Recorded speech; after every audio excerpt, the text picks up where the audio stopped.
Heavenly angels and fallen angels are locked in an eternal strife of good versus evil, with the influence of humanity in the middle. While humanity is capable of being influenced with acts of kindness and goodness, the same can be said with the other side. So when it comes to spiritual teachings, the concept of the 7 deadly sins is widely recognized. These 7 sins, pride, greed, wrath, envy, lust, gluttony, and sloth, are believed to be the fundamental vices that lead to further immoralities. Each sin has traditionally been associated with a fallen angel, embodying their particular vice. Here, we will discuss these sins and the fallen angels associated with them. Number 1. Pride and Lucifer. Pride is often considered the most serious of the 7 deadly sins, and it is associated with Lucifer, also known as the devil or Satan. Lucifer was once one of God's most beautiful angels, but he was cast out of heaven due to his pride and desire to be equal to God. His pride led to his downfall, hence the association with this sin. Pride is a sin that is mentioned frequently in the Bible and is considered one of the chief sins that God hates. It is the most ancient sin and was the sin that motivated Satan's fall. Lucifer, also known as Satan, was a beautiful and powerful angel who became proud and desired to be as great as God. His pride caused him to rebel against God, and he was cast out of heaven. The Bible shows that pride has its roots in a feeling of wealth or accomplishment, which is then used to compare. Pride is thinking too highly of oneself and always separates us from God. Proverbs 21 verse 4 reflects, "The relationship between pride and sin is easily seen, but none seems to exist between either pride or sin and plowing. However, there is a link." Solomon is saying that just as surely as plowing precedes the produce of the earth, so does pride prepare the way for the produce of sin. Number 2. Greed and Mammon. The sin of greed, or avarice, is linked to the fallen angel Mammon.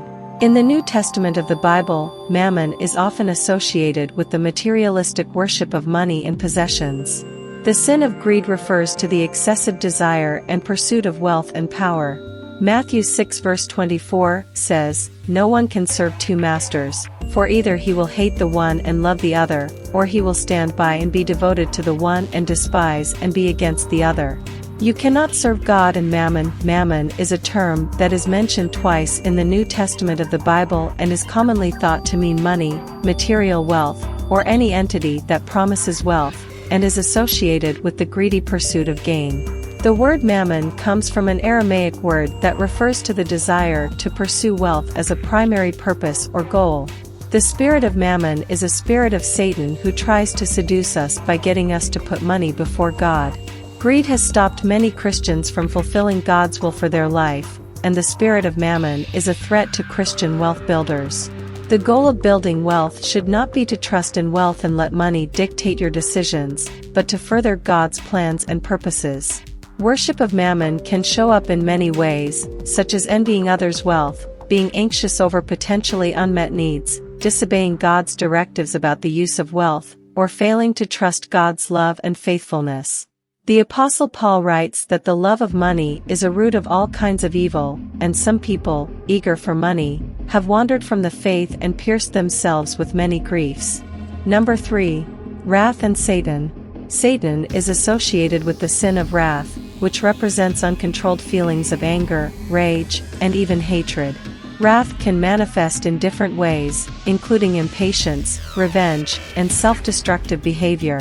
Revelation 12 verse 12 says, "Therefore rejoice, you heavens and you who dwell in them. But woe to the earth and the sea, because the devil has gone down to you. He is filled with fury, because he knows that his time is short." The concept of wrath is mentioned in the Bible and is associated with God, man, and Satan. The wrath of God is a righteous anger that is directed against sin and unrighteousness.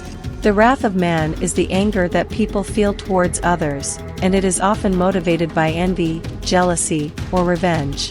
The wrath of Satan is the anger that Satan feels towards God and his people, and it is motivated by his desire to destroy God's creation.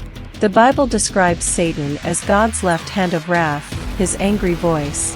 Satan's wrath is a result of his disbelief and rejection of Jesus.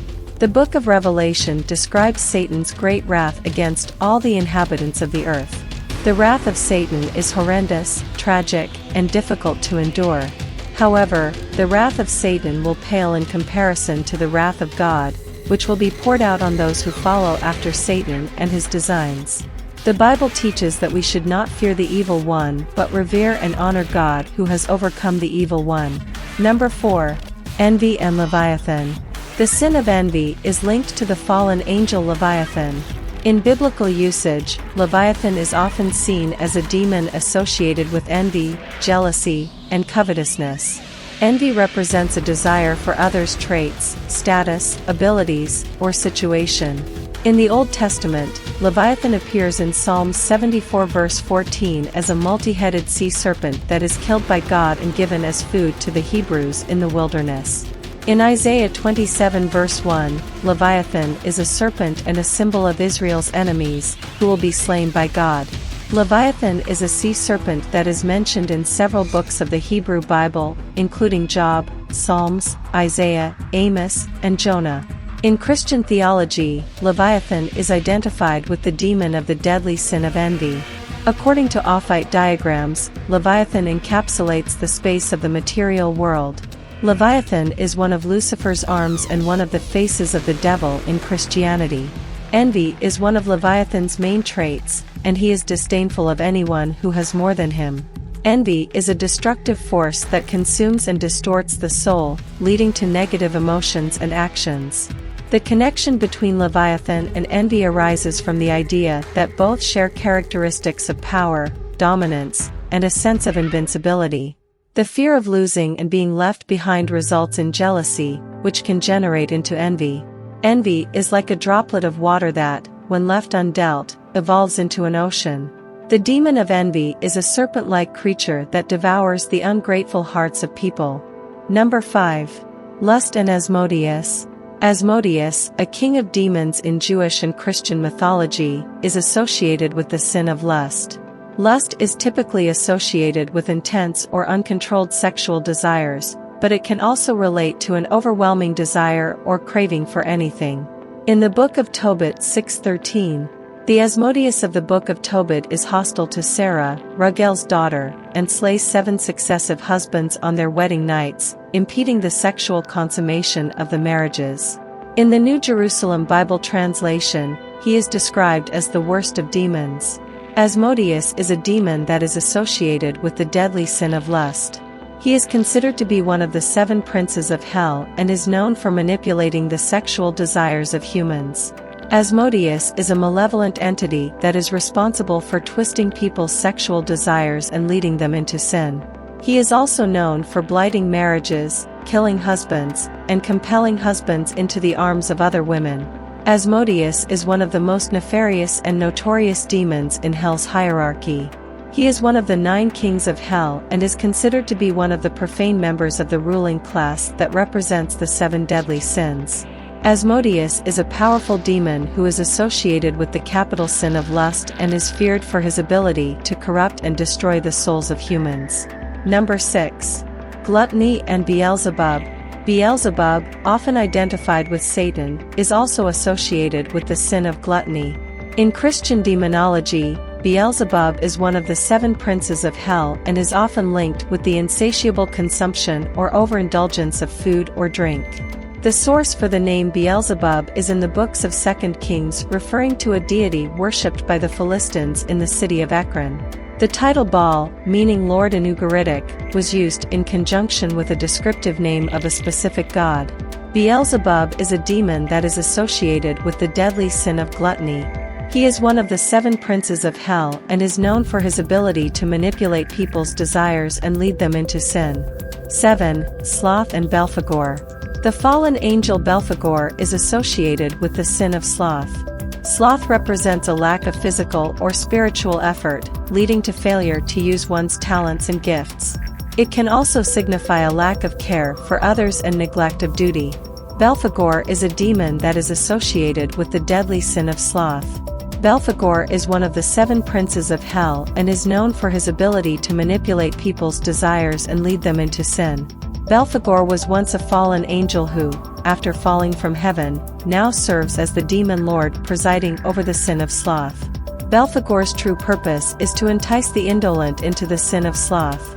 Belphegor is sometimes called a lieutenant of hell, and he is said to tempt mortals with promises of idleness and laziness. Belphegor is a formidable and horrible demon prince of sloth who always masks his true appearance and offers the most insidious of temptations. These fallen angels are seen as representations of the 7 deadly sins and are used as a warning against succumbing to these vices.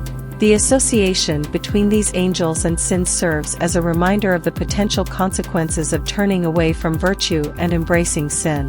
However, just as these sins have their counterparts, the virtues of humility, charity, patience, kindness, chastity, temperance, and diligence serve as the path towards goodness and spiritual growth. Turning to heavenly angels for guidance will help us walk a path of goodness and avoid the path of the 7 deadly sins.